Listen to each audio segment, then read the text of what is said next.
Bonjour et bienvenue dans l'invité de l'économie. Je reçois Jean-Philippe Murat, handicapé et entrepreneur, soit handipreneur, comme il se définit lui-même dans son livre intitulé « La différence est une chance », un ouvrage paru aux éditions Documents.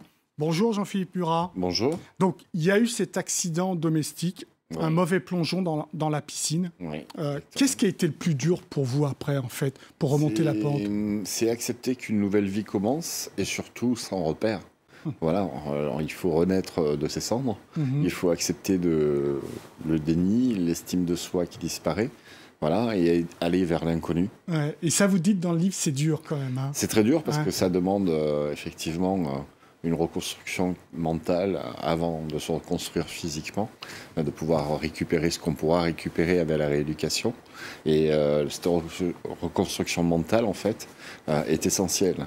Donc, il faut faire fi du passé et se projeter dans l'avenir, mais dans l'inconnu. Ouais, mais comment on fait fi du passé comme vous? On était entrepreneur et que vous veniez un mois avant l'accident de racheter quand même un numéro 1 européen dans les lampes en céramique. Comment on fait? Parce qu'on est un leader quand on est un entrepreneur. Oui, alors bon, ça part aussi d'un caractère que j'avais avant et de prédisposition. Alors certainement, peu de gens ont ces dispositions-là. Voilà, moi j'avais la chance d'être né avec ça. J'ai pratiqué quand j'étais jeune du sport en compétition parce qu'il fallait que je me prouve quelque chose. Donc j'ai véritablement tiré un trait sur le passé parce que je voyais que ça ne mènerait nulle part. Ouais. Mais du coup, est-ce qu'on n'a pas un peu peur de pu être ce leader qu'on est naturellement quand on est chef d'entreprise? Alors si, on a peur parce que quand on subit un tel traumatisme, on perd toute estime de soi, toute dignité. On est une loque, voilà, on se considère vraiment comme une loque, pour parler familièrement, et il faut derrière rebâtir à partir de là, et on ne sait pas ce qu'on va pouvoir rebâtir, ni sur le plan personnel, ni sur le plan professionnel. Il faut aller chercher au fond de soi, c'est des heures et des heures de réflexion. Et vous y arrivez, retourner devant vos salariés dans cette entreprise, vous y arrivez ou vous avez honte de vous-même à ce moment-là? Alors au début, j'ai eu honte moi-même, c'est vrai que j'étais très enfermé dans mon bureau. Je passais le matin très tôt dans l'usine de production. Et j'ai eu beaucoup de mal, parce que j'avais perdu toute estime de soi, parce que son corps change, est différent, parce que ces mouvements qu'on a l'habitude de pratiquer en parlant ne sont plus là. Et comment va la société à ce moment-là? La société va très très bien. Elle se porte très très bien. Ça prouve que vous pouvez être handicapé, mais que la société, pour autant, n'est pas affectée directement. La société, non, n'a pas été affectée. Puis, au bout de 3 mois dans mon centre de rééducation, j'ai commencé à faire des réunions autour de mon lit. Ah oui, d'accord. Donc, ça a été un peu la clé aussi de ma reconstruction.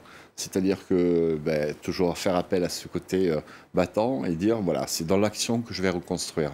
Et vous managez, donc, depuis votre bureau, depuis même votre lit, une équipe, et vous voyez la croissance continuer de la société? Et on voit la croissance continuer, se développer durant les 3-4 années qui ont suivi, effectivement, et aller sur le chemin qu'on s'est fixé. Donc c'est clair, l'entreprise, elle vous aide. Elle fait partie de la thérapie. L'entreprise m'a aidé, et quand je me suis accepté, j'ai commencé à m'accepter. Combien de temps? On va dire 6 mois, on va dire 6-8 mois. Ah, c'est court quand même, franchement. C'est court, voilà. Mais quand on est dans le bain d'une entreprise industrielle, c'est un gros paquebot à manager. C'est quand même assez court, quoi. Donc, mais effectivement, les salariés m'ont aidé. Combien de salariés il y avait à l'époque? Il y avait 69 salariés, voilà, et ils ont fait preuve d'empathie.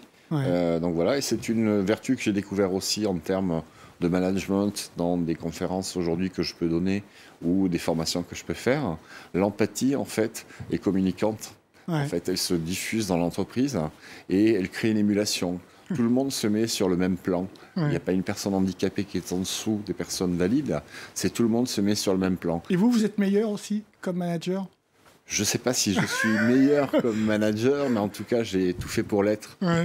J'ai tout fait pour l'être et être un manager normal. Et l'environnement? Je veux dire, les banquiers, les clients, les fournisseurs, ils jouent ce jeu aussi ou pas? Non, vous touchez le principal problème. Effectivement, les principaux freins que j'ai eus et sur lesquels, au jour d'aujourd'hui, je me suis engagé dans les entrepreneurs.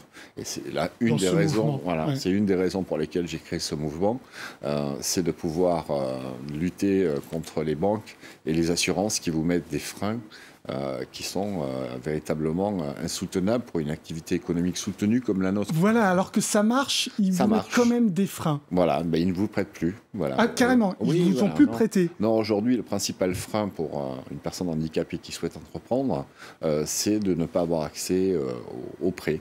C'est une véritable discrimination qui ne dit pas son nom. Ah bah c'est sur ce plan que je travaille actuellement avec la ministre, Sophie Cluzel.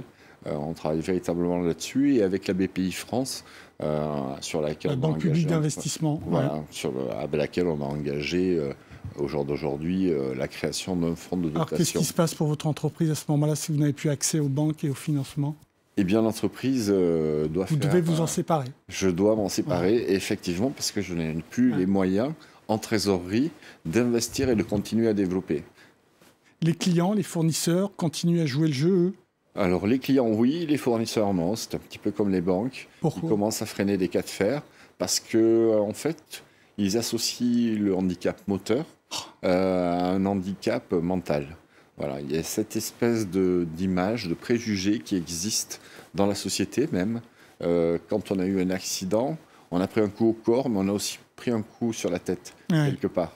75 000 handipreneurs? 75 000 c'est une force quand même, ça. C'est une véritable force. Et il y a 7 000 entreprises qui ont été créées depuis la loi Pacte. Donc la loi Pacte a été véritablement... Il n'y a même pas un an ou deux. Oui, elle a 2 ans. 2 ans. Depuis 2 ans, 7 000 handiprises, on va dire, ont été créées. Voilà, donc, c'est-à-dire que ça marche? Ça marche, c'est un véritable rebond. Il faut savoir en plus que ces entreprises créées par des personnes handicapées ont un taux de survie après 3 ans qui est de 13%. Supérieur aux autres. 13% supérieur aux autres. C'est pour vous dire la force de caractère qui envahit les personnes handicapées qui entreprennent. Donc c'est vraiment des barrières mentales. C'est la discrimination basée sur absolument rien de la part des banques, des assurances, etc. Parce que les chiffres, eux, parlent et ils sont têtus. Les chiffres, ils parlent, voilà. Alors, on a une petite problématique, c'est qu'il n'y a pas d'observatoire économique de tout ce petit monde-là qui est créateur d'emplois, qui est créateur de richesses et de valeur ajoutée. Mais vous allez le monter, cet observatoire, depuis Handipreneur. C'est une demande que j'ai faite à la ministre, effectivement, de pouvoir créer un observatoire pour aujourd'hui, à travers l'INSEE par exemple, avoir des statistiques qui concernent cette handi-économie, parce que c'est un écosystème, certes, mais c'est une véritable économie. J'ai 75 000 entreprises, on voit ce que ça peut représenter en termes de chiffre d'affaires et d'emplois derrière. 75 000 handipreneurs, plutôt quel secteur, si on devait faire un portrait rapide? Alors le secteur est le secteur du digital et de l'innovation technologique. Quand je dis innovation technologique, il y a beaucoup de personnes handicapées qui ont créé et innové dans le digital pour parer à des freins qu'ils avaient rencontrés. Voilà, donc ça peut partir de... Mais c'est ce que vous dites dans le livre. Oui, ça vous donne un sens et à la rigueur, travailler ce sens-là.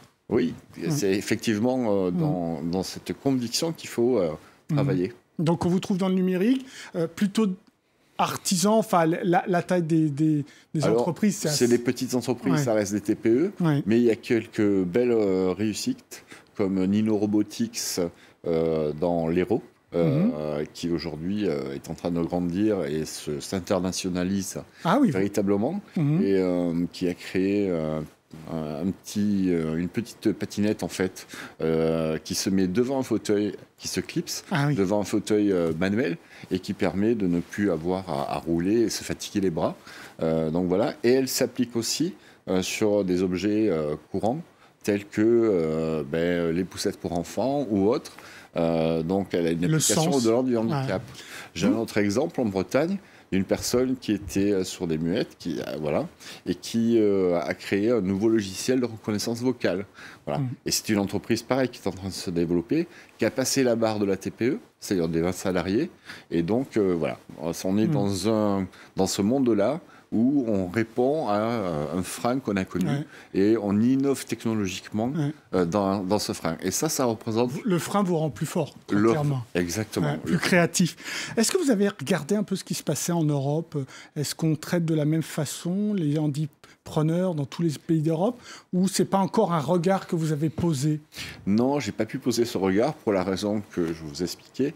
Il n'y a pas d'observatoire économique. Ni même en Europe. Ni même en Europe. Voilà. Donc c'est un problème parce que je pense qu'il y a des synergies. Oui, il y a peut-être des idées à prendre ailleurs. Il y a des idées à prendre ailleurs, comme dans d'autres domaines, puisque on a des référents européens sur, par exemple, la scolarisation, sur la formation, sur l'employabilité des personnes handicapées, mais sur l'handi-économie, on n'a pas de référent aujourd'hui. Vous ne demandez pas un statut particulier pour ces entreprises. Vous êtes prêt à jouer le jeu de la concurrence? On est prêt à jouer le jeu de la concurrence. On demande juste un statut à la création de l'entreprise sur les 2 Au moment de la création? Au moment de la création, sur les 2 premières années, de pouvoir avoir un petit statut protégé, et notamment, par exemple, de pouvoir bénéficier en cas d'échec des indemnités de chômage qui prennent en charge les 2 ans d'handiprenariat. C'est la seule chose qu'on demande parce qu'on n'est pas au début dans des conditions de rentabilité comme les autres entrepreneurs. Et alors, le dernier point, avec les banques, ça avance? Alors avec les banques, grâce à la BPI, j'espère que ça va avancer. J'étais dernièrement avec Sophie Cluzel, qui a aussi pris en compte ce message et qui doit se pencher très rapidement sur le sujet avec la BPI.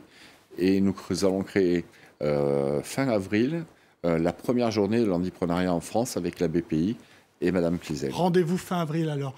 Merci beaucoup Jean-Philippe Murat pour vos réponses.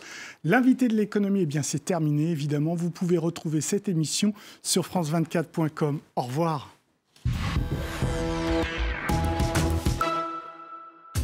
Cette semaine, dans le Paris des Arts, je reçois le comédien Bruno Puzzolo. Ensemble, nous irons découvrir l'Institut Giacometti dans le quartier de Montparnasse où le célèbre sculpteur a vécu. Et puis nous enfilerons des gants pour aller sur le ring à la rencontre d'un champion de boxe thaïlandaise. Le Paris des Arts de Bruno Puzzolo, très vite sur France 24.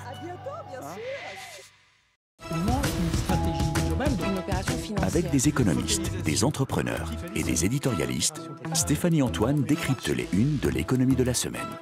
Et c'est ça qui a provoqué la forte augmentation des dettes publiques. La semaine de l'écho, présentée par Stéphanie Antoine. À voir sur France 24 et sur France24.com.